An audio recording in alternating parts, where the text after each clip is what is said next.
자, 앞 시간에 이어서 이번에는 34회 기출문제 4번, 부가가치세 문제 4번부터 같이 해보도록 하겠습니다. 자, 매입세액 불공제 내역 작성자의 부가가치세 신고서 작성. 네. 9점짜리고요. 자, 2020년 과세사업과 면세사업에 공통으로 사용되는 자산의 구입 내역이 있습니다. 하나는 건물, 고정자산, 그 다음에 하나는 원재료, 네, 두 가지가 있습니다. 자, 자료 2번에는 과세기간의 제품 매출 내역을 보여줬습니다. 2020년 1기 때 과세사업과 면세사업 비율을 보여주죠. 면세사업이 30%였어요.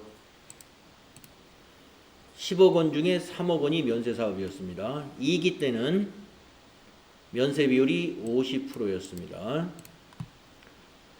자, 우리가 보면은 원재료는 2기 때 매입을 했고 취득이, 건물은 1기 때 취득을 했습니다. 그러면 이 매입세액 불공제 내역이 건물의 안분 계산은 1기 때 했다가 2기 때 요 비율로 다시 조정이 돼야 될 것이고, 원재료는 2기 때 했으니까 안분 계산을 2기에 그냥 하면 되죠. 자료 설명을 보겠습니다. 주식회사 안동상사는 과세사업과 면세사업을 겸용하고 있습니다. 자료 1은 과세사업과 면세사업에 공통으로 사용되는 자산의 구입 내역이고, 취득일자의 과세 매입으로 회계 처리를 이미 했어요. 불공제로 하지 않고 과세 매입으로 했군요. 그러면 전부 매입세 공제 받았다는 얘기죠. 자료 2는 2020년 제1기 그리고 2020년 제2기의 제품 매출 내역입니다. 기입력된 데이터는 무시하고 이걸로 계산을 하라는 얘기예요. 자, 평가 문제 순서대로 하면 돼요. 1번 공통매입세액 재계산을 하여 제2기 확정신고 기간에 매입세액 불공제 내역을 작성하시오. 자, 공통매입세액 재계산을 하라라고 했어요. 그러면 재계산은 어디에 해당이 되는 거예요? 네, 건물에 해당이 되는 거죠. 건물. 그래서 왜 건물만 해당이 되느냐 하는 것은 1기 때 취득을 했기 때문에. 자, 그래서 어디로 가느냐?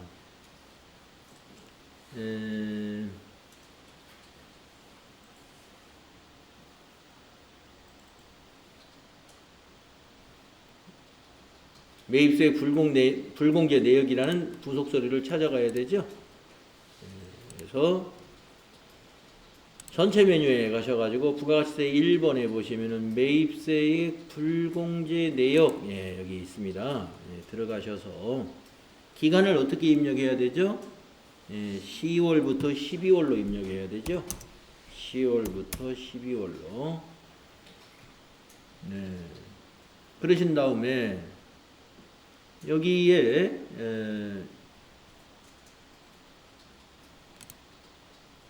재계산, 납부세액 또는 환급세액 재계산 내역으로 가야 되죠. 재계산에 들어갑니다.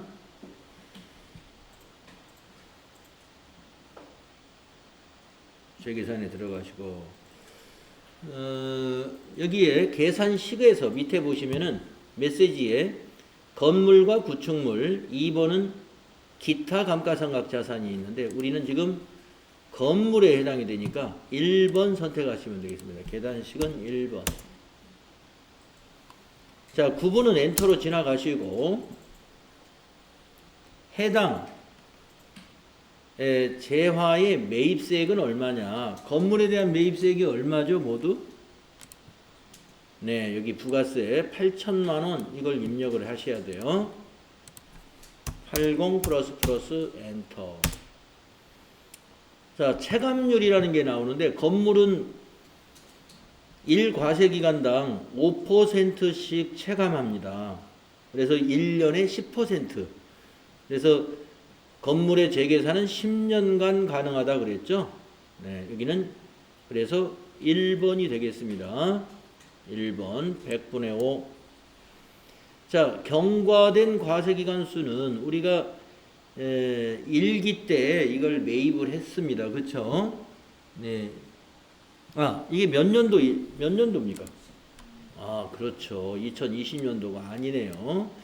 자, 2018년도 1기에 매입을 해서, 자, 2기가 지났고, 2019년도 1기, 2기, 그리고 2020년도 1기, 2기. 자, 그러니까 경과된 과세기간수를 어떻게 계산하냐면 이 취득일자가 속하는 과세기간은 일단 빼세요. 그러면 2018년 1기에 취득을 했잖아요. 그건 제외하고 그 다음 기부터 1기를 셉니다. 그러면 2018년 2기가 1기가 되고 그 다음에 2019년 1기, 2019년 2기, 2020년 1기, 2020년 2기. 그래서 모두 경과된 과세기간은 5라고 입력을 하시면 됩니다. 그러면 경감률이 75가 나오죠. 네, 75는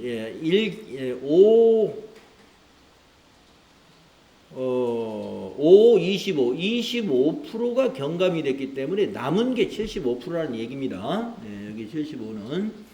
그리고 여기다가 22번에다가 증가 또는 감소된 면세 공급가액. 예, 증가 또는 감소된 면세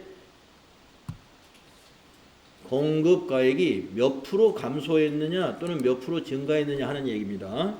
자, 그러면 우리가 지금 1기 때 30%였잖아요. 네, 1기 때도 재계산했을 거예요, 이걸. 근데 2기 때 또 한 번 하는 거예요.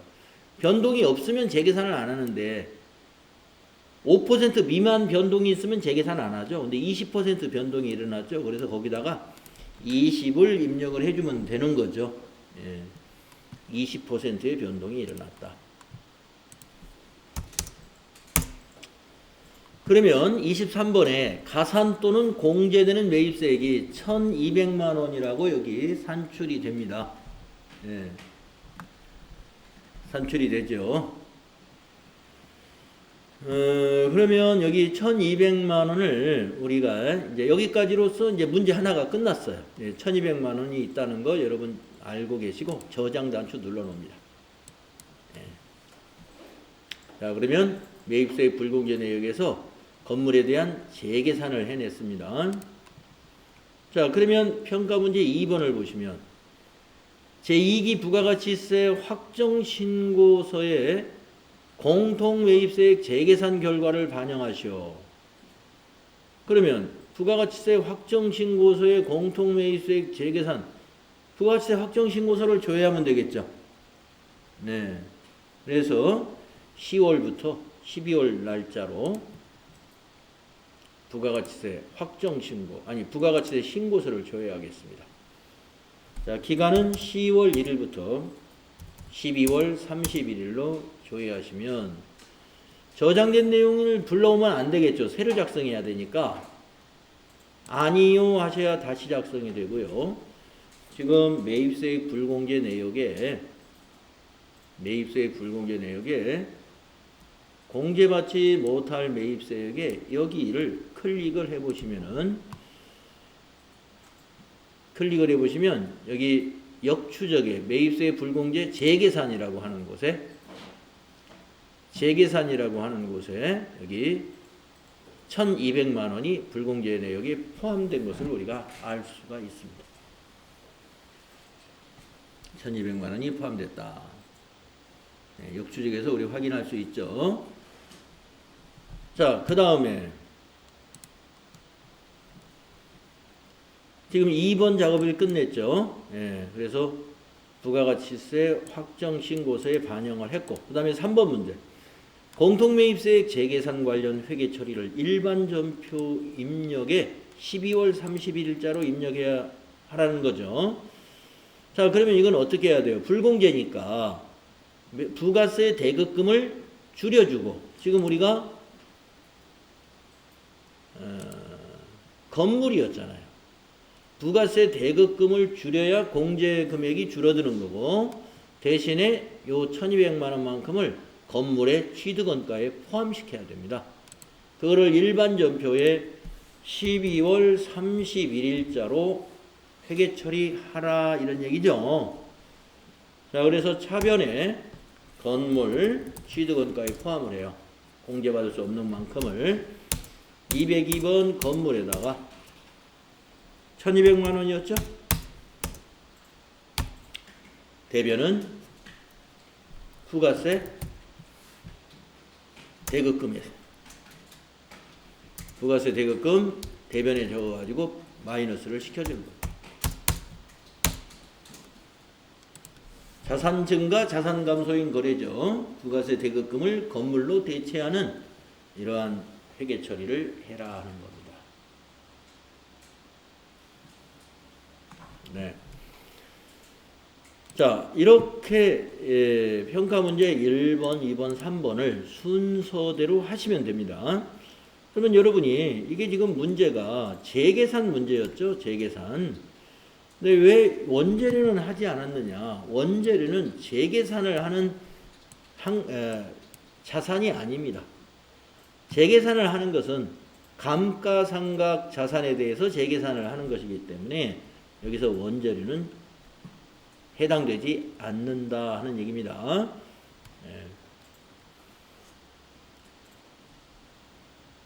자, 그러면은 우리가 부가가치세 문제 지금 9점짜리니까 1번, 2번, 3번 3개 문제가 있잖아요. 만약에 부분 채점을 한다면 3점, 3점, 3점 이렇게 채점을 하지 않을까 생각을 하겠습니다.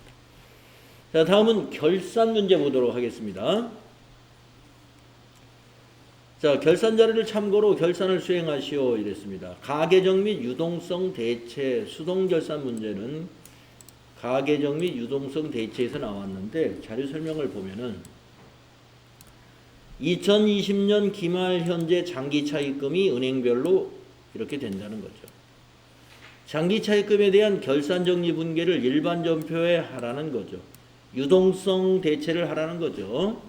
자, 국민은행 거부터 보겠습니다.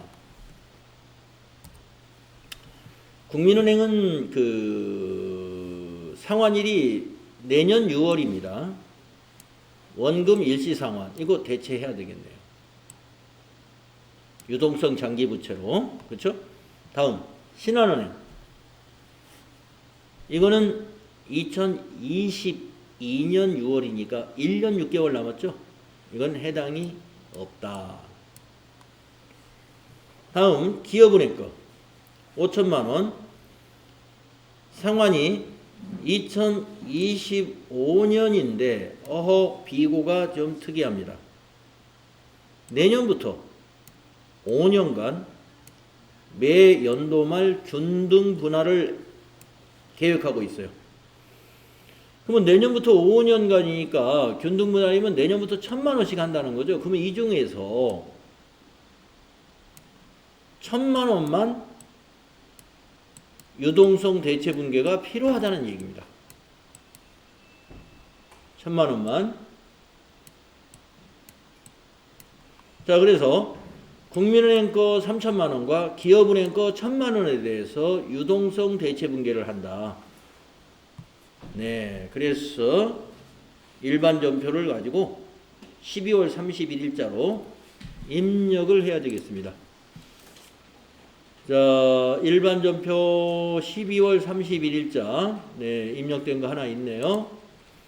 자, 유동성 장기부채는 이건 거래처별로 해야 되니까 두 건으로 해야 되겠군요. 그렇죠? 자, 대변의 유동성 장기부채 거래처는 먼저 처음 거는 무슨 은행이죠? 네, 국민은행 거부터 하겠습니다. 국민은행 차입. 국민은행 차입이라는 개정 코드 쓰세요. 얼마짜리였냐면 3,000만 원짜리. 그리고 차변에는 장기 차입금. 293번 국민은행 똑같은 코드. 국민은행 차입 3천만 원. 그래서 부채 감소, 부채 증가가 되겠고, 또 하나 대변에 똑같이 264번인데 거래처는 이번에는 기업은행 거죠? 네. 기업은행 차입 1,000만 원. 차변에 장기 차입금 293번 기업은행 98004 네, 1,000만 원 되겠습니다. 네, 이처럼 우리가 FAT 1급에서는 이 비곤안에서 원금 일시 상환이나 아니냐 요것만 보통 나왔는데, 지금 여기 기업은행 것처럼 내년부터 5년간 균등 분할 상환 예정이다. 네, 이런 비고를 좀 유심히 잘 보세요. 그래서 일반 전표에 이와 같이 2건으로 입력을 해주시면 되겠습니다. 다음에 결산 문제 두 번째 문제는 손익의 예상과 이연에 대해서 문제가 나왔습니다.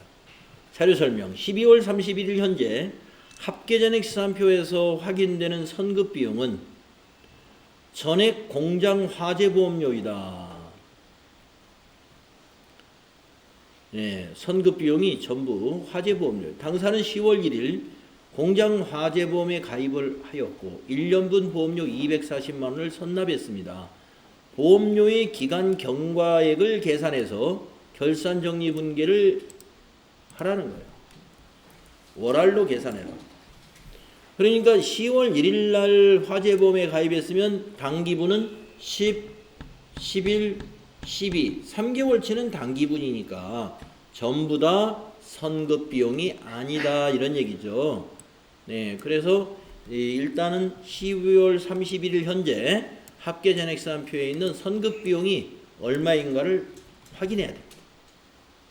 그래서 먼저 합계전액시산표를 조회합니다. 12월 31일자로요. 선급 비용은 자산이기 때문에 여기에 있겠죠. 네, 모두가 화재보험이라고 해서 240. 그러면 1년에 240이면은 한 달에 20만 원이란 얘기죠. 아까 3개월치는 60만 원이구나 하는 것을 우리가 암산으로도 가능하겠네요. 자, 60만 원을 어떻게 해요? 비용으로 대체시켜야 되겠죠. 자, 그래서 손익의 예상과 이연, 이것도 일반 전표에서 할 사항이에요. 이번 문제는 자동 결산할 문제가 없네요. 전부 수동 결산만 두 문제가 나왔어요. 네. 자, 그래서 수동 결산해서 하겠습니다. 12월 31일 일반 전표에 차변의 보험료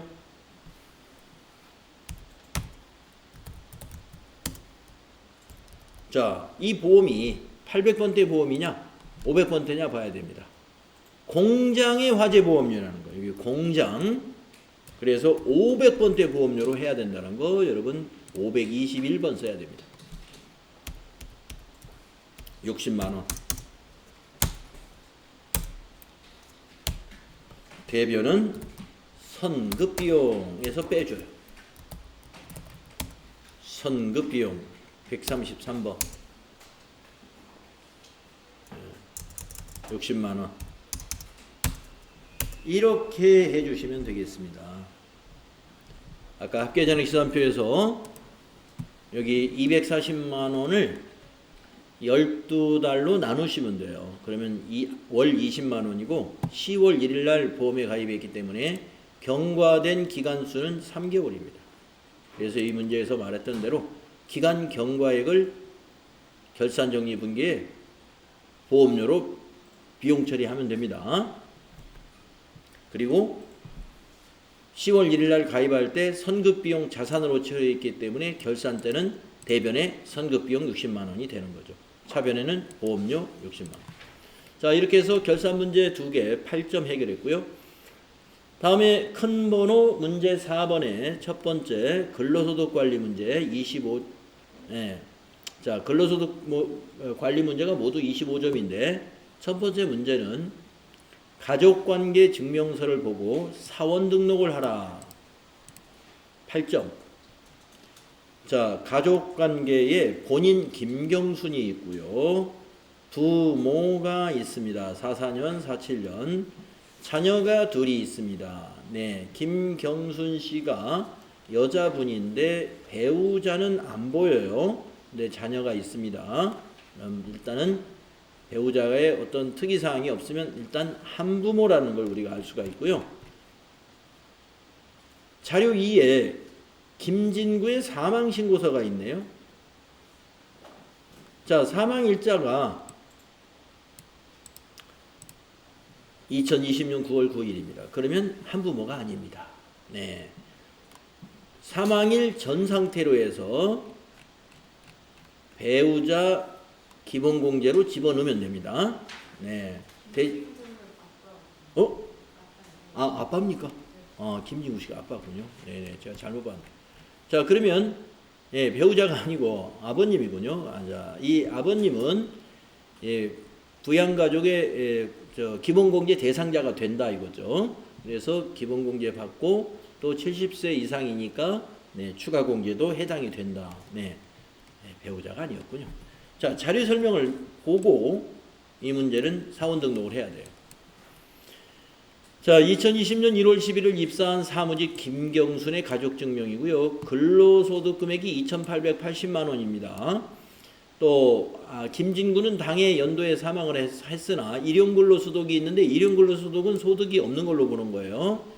모 최미숙은 항시 치료를 요하는 중증 환자로서 현재 타 지역의 요양시설에서 생활을 하고 있으면 소득이 없어요. 그러면 장애인으로 등록하면 돼요. 장애인 코드 3번이네요. 다음에 아들 서인수는 현재 대학교에 재학 중이고 개인 사업자로서 연 100만 원의 사업소득 금액이 있어요. 연 100만 원의 사업소득 금액은 소득이 없으므로 되는데 나이가 어떻게 되는지 모르겠어요. 20세 만 20세 이하이면 되지만 나이 확인하면 되겠고, 그 다음에 또 서인준이라는 아들은 현재 고등학생이고 소득이 없으니까 당연히 되겠네요. 세부담은 최소화하는 방법을 선택한다. 네, 그러면 서인수만 한번 일단 확인해 보겠습니다. 자, 서인수의 나이를 보니까 서인수가 2000년생이네요. 딱 지금 만 20세죠? 예, 그래서 서인수는 20세 이하의 나이에 해당이 됩니다. 자, 사업자로서 소득이 있으나 소득 금액이 100만 원이기 때문에 100만 원까지는 무소득으로 본다 이거. 그래서 따라서 여기 있는 사람들 모두 됩니다. 모두 되고 지금 어디에도 남편에 대한 얘기가 안 나오죠. 예, 남편은 지인작에 돌아가신 거예요. 그래서 올해는 없다. 따라서 한부모에 해당이 됩니다. 예, 왜냐하면은 그 한부모가 추가 공제에서 더 공제 금액이 더 크기 때문에 부녀자 공제를 선택하지 말고 한부모를 선택해야 돼요. 왜 그러냐면 여기서 세부담을 최소화하는 방법이라는 전제가 있기 때문에 그렇게 선택하는 게 맞습니다. 자, 그러면 입력해 볼까요? 한번 이걸 보시고 입력을 해 봅시다.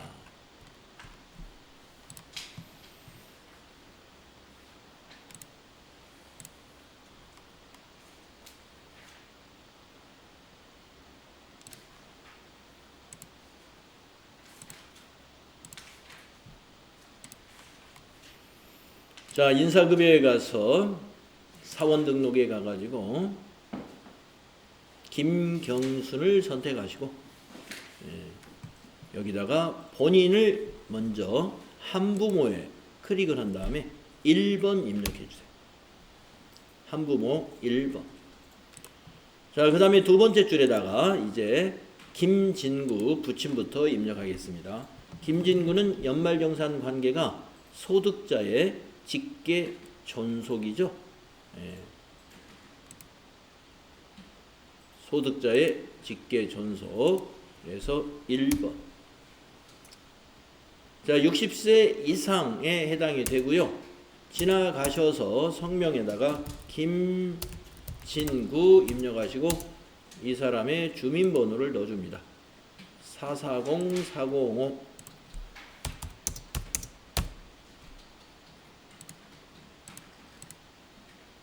1649-478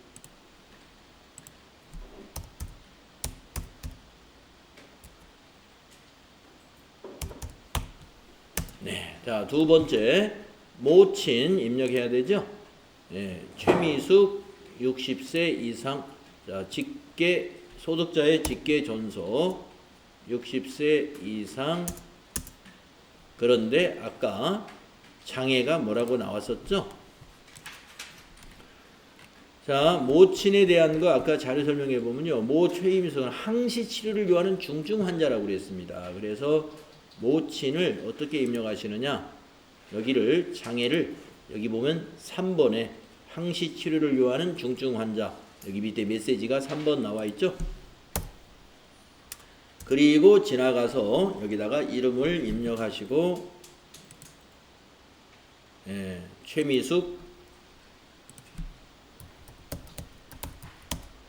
주민번호 입력을 해줍니다. 470126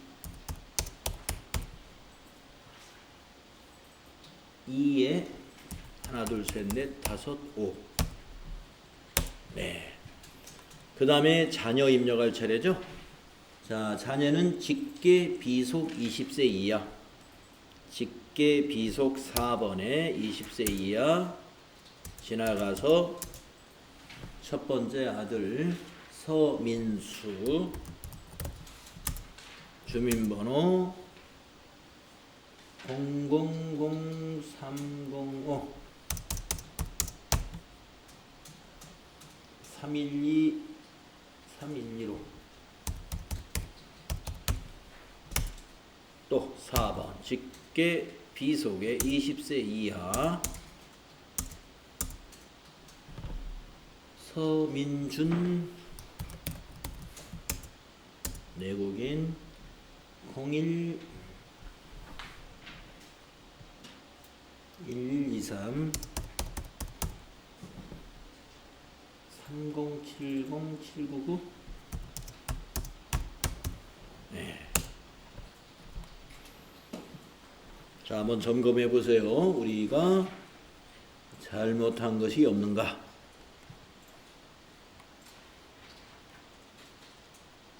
네. 이제 여기서 실수할 수 있는 부분은 이 본인에 대한 것 중에서 한부모를 자칫해서 여러분이 부녀자로 할 수가 있는데 그거 좀 주의하시면 되겠고요. 세대주는 맞죠? 본인이 세대주인가 여부를 좀 보셔야 되는데 가족관계 증명에서는 이 주민등록표하고 달리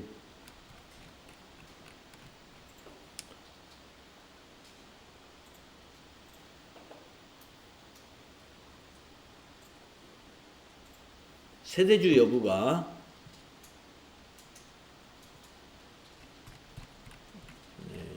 별도로 표시가 안 되는데 여기 본인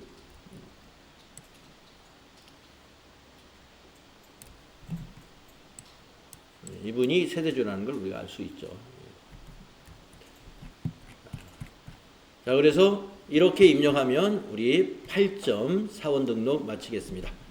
다음에 두 번째 중도 퇴사자의 원천징수 8점짜리입니다. 자료는 7월에 중도 퇴사자 급여 자료입니다. 영업부 이정원의 급여 자료이고요. 급여 지급일은 2월 10일이네요. 다음 달 10일이라는 얘기죠.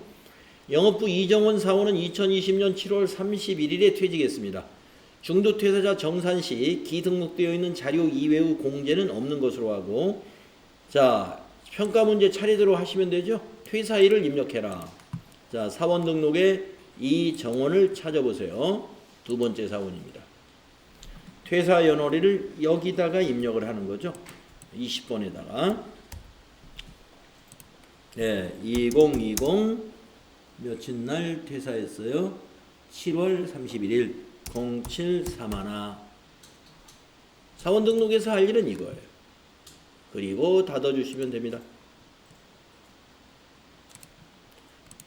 두 번째 문제는 7월분 급여 자료를 입력하고 중도 퇴사자 정산 내역을 급여 자료에 반영하시오. 자, 7월분 급여 자료를 입력하면 돼요. 그래서 근로소득 관리의 첫 번째 메뉴에 있는 급여 자료 입력하고 클릭해서 들어가세요. 자, 7월을 선택을 하시고 9번은 1번 급여를 선택해라. 문제에서 그랬죠? 1번 급여. 지급일은 다음 달, 여기 문제 보시면 2월 10일입니다 라고 했잖아요. 2월 10일입니다. 그래서 7월 급여는 언제 지급을 하느냐면은 8월 10일로 입력해야 돼요. 지급일은 2020-0810. 그래가지고 이정원 사원의 것만 입력을 하면 됩니다. 문제가 이정원의 급여니까. 그래서 이정원 선택하시고 여기다 입력해 주면 돼요. 자, 기본급이 얼마인가요? 여기 자료에 있는 300만원 입력하시면 되겠습니다. 자, 국민연금 모두 다 자동 계산됐고. 자, 공제 내역을 한번 확인해 보시면 국민연금, 건강보험, 고용보험 다 자동, 장기요양보험까지 자동되죠. 1250원. 그런데 퇴사할 때 이 보험료 정산 이게 자동이 아닙니다. 그래서 이건 입력해 줘야 돼요. 건강보험료 정산 마이너스 27,280원 입력해 줍니다.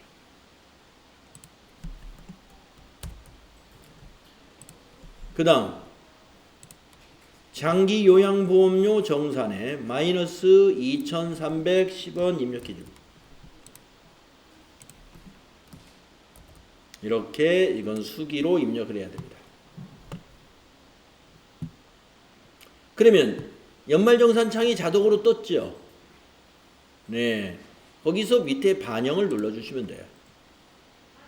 그러면 중도 퇴사자의 연말정산이 되면서 소득세 마이너스, 지방소득세 마이너스가 계산이 됩니다. 그래서 중도 퇴사자의 연말정산 문제 이렇게 간단히 끝낼 수가 있습니다.